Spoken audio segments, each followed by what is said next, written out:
Hey everyone, it's Crimson.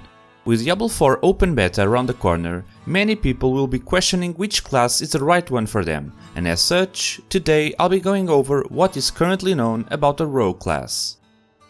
Rogues in Diablo 4 are a bit different from the ones you might be used to from World of Warcraft, for instance, as they are not exclusively melee characters. They have many ranged skills as well as melee ones, and you are able to combine both types if you so desire. So while one rogue might be 100% melee, the others might be hybrid or altogether ranged.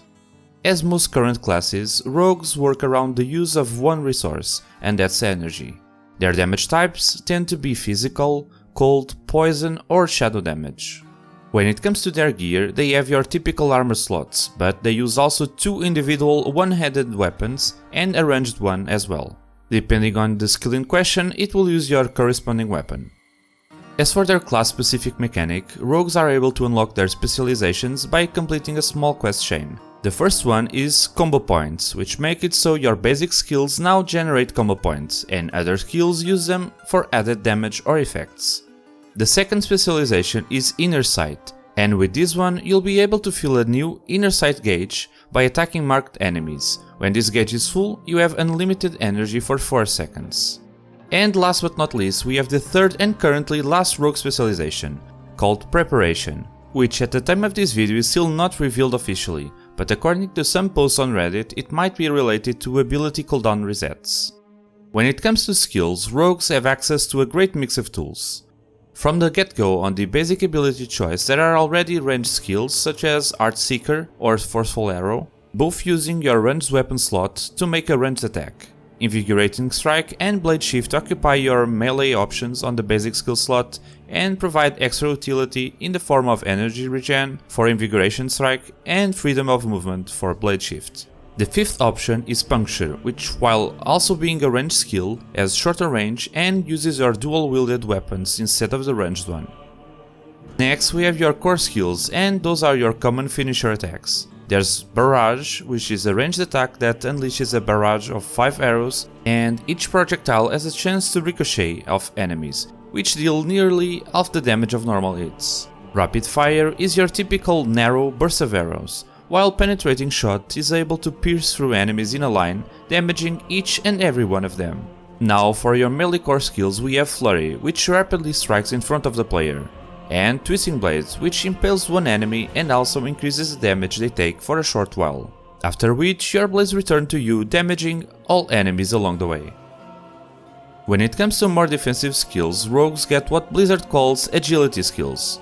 One such skill is Shadow Step, and as you might expect if you have played rogue in World of Warcraft, this skill teleports you behind the enemy, this time damaging it, while making you unstoppable and then providing 2 seconds of increased movement speed.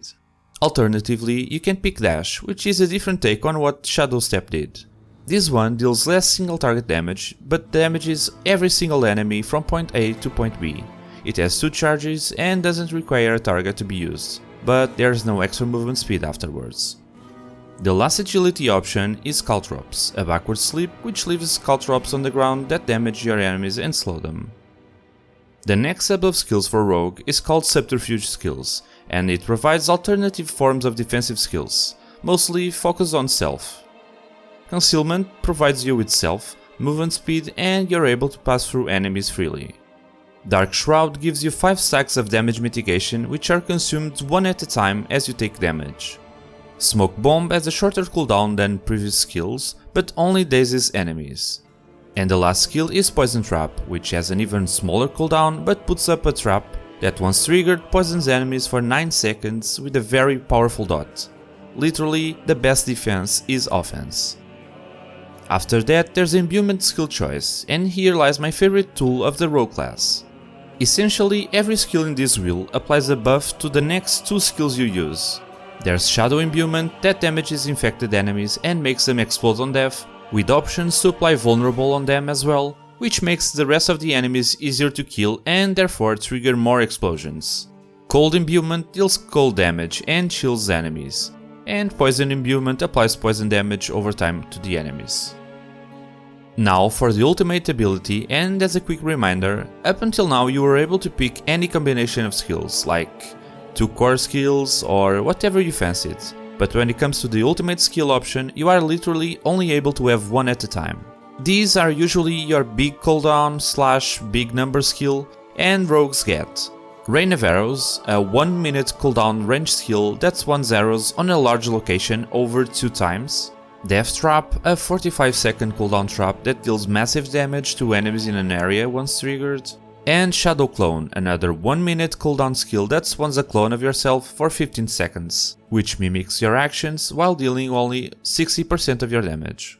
Besides the skills themselves, you also have the option to pick a strong passive effect instead, but there are too many to list here, so I'll leave the link to the WoEd article which has most of them. All that remains is the last choice, which functions just like the ultimate skill and you're only able to pick one, but these can be build-defining passive effects. The Momentum Passive makes it so your melee skills provide you with a stack of momentum when you hit stunned, immobilize or frozen enemies, and you can also attack from behind to get this buff. The Momentum buff provides damage taken reduction, energy regen, and attack speed. Close quarters combat makes it so damaging a close enemy with a ranged or melee skill each grant a 5% attack speed bonus for 8 seconds. And when you get both of these bonus up, you get a really high chance to generate energy and deal extra damage when you deal direct damage to crowd-controlled enemies. Precision gives you precision stacks when you critical hit with ranged skills. This essentially gives you an increase in critical strike damage that stacks up to a maximum of 20%. At maximum precision, your next ranged skill has 100% critical strike chance and 40% increased critical strike damage, while consuming your precision stacks. Victimize gives you a chance when dealing direct damage to vulnerable enemies to cause explosions, which damage surrounding enemies. Exposure is the last option, and this one provides a chance to reduce the active cooldowns of your trap skills by 25%, while dropping stun grenades that deal damage and stun enemies every single time you do direct damage to enemies affected by your traps. These were all the currently known skills for rogues, and there are plenty of cool ones for you to pick and choose. Personally, I'm a bit biased towards the shadow related ones, that Shadow Clone and Shadow Imbuments are something else. If you feel like there are other awesome choices, feel free to leave a comment down below sharing your views. I'd love to see what my fellow rogue players are thinking. And that's it for this video. If you enjoyed, leave a like and check out my Diablo 4 playlist for more guides and informative content. Don't forget to subscribe to my channel if you haven't already, and I'll see you soon. Take care!